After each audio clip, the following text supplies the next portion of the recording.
Bismillahirrahmanirrahim. Assalamu alaikum. I welcome all of you who have joined me today in this book summary episode where we are summarizing this book called Kamaluddin wa Tamaamun Ni'ma, written by the famous author Shaykh As-Sadooq alayhi rahmah. We are attempting to summarize, and it pleases me to see the viewers joining in to be part of this ibadat. May Allah give us more and more tawfiq to know about the Imam.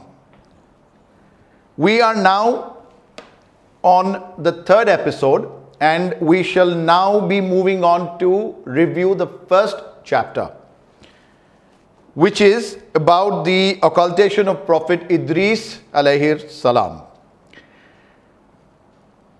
There is a tradition from Imam Mohammed alayhi salam where it says, and Imam Muhammad Baqir alayhi salam narrates, that it was the initial period of the Prophet Hazrat Idris alayhi salam, and the king of the time, who was a tyrant, wanted a piece of land for himself which belonged to a pious believer.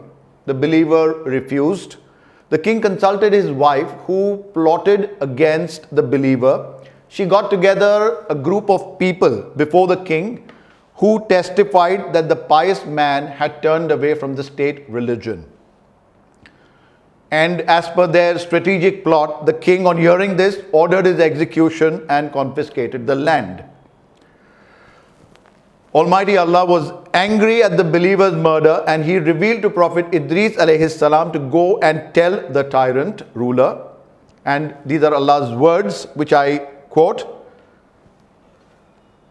Almighty Allah says, I swear by my majesty and power that I will avenge his murder in Qiyamah, and in this world I will abolish your rulership. I will change your honor and status into humiliation and disgrace, and dogs will devour the flesh of your wife. Has my tolerance and endurance, which was supposed to test you, made you arrogant? These were Allah's words. Prophet Idris thus entered the king's court with the message of the Lord. The king said, O Idris alayhi salam, leave my court and don't do anything that may compel me to eliminate you. It was a threat. The queen sent 40 men to kill Prophet Idris alayhi salam.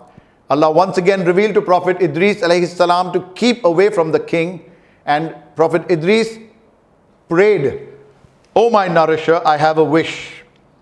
Allah said, ask me and I shall fulfill it. Idris alayhi salam said, till such time as I allow, there should be no rains. The people came to know about the prayers of Prophet Idris alayhi salam. Prophet Idris himself sought refuge on a hill. Allah appointed an angel who used to bring food to him every evening. And Allah destroyed the kingdom of the tyrant king. The king was killed, his kingdom was destroyed, and as Allah had predicted, the flesh of his wife was devoured by the dogs. Another unjust tyrant oppressor occupied the throne. For 20 long years, Prophet Idris alayhi salam remained in occultation, and during this entire time, there was not a drop of rain. People, as expected, were in severe hardship and difficulties, and their condition deteriorated. When the condition turned from bad to worse, they discussed among themselves that this calamity was due to the prayer of Prophet Idris alayhi salam. So they repented to Allah intensively, and the Almighty, the merciful, the beneficent, had pity on them. Finally, the occultation of Prophet Idris alayhi salam came to an end.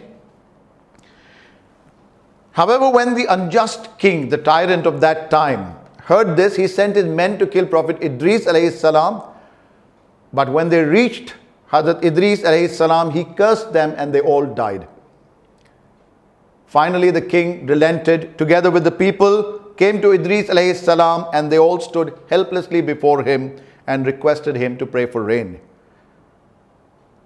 Prophet Idris alayhi salam prayed to the Almighty Allah for rain, And it started raining so heavily that the people thought that they would drown.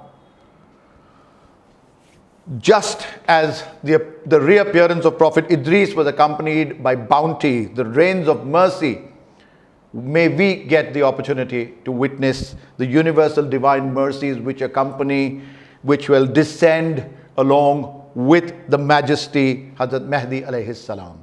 With this dua, we end this episode. Inshallah, hope to see you in the next episode. Khuda Hafiz.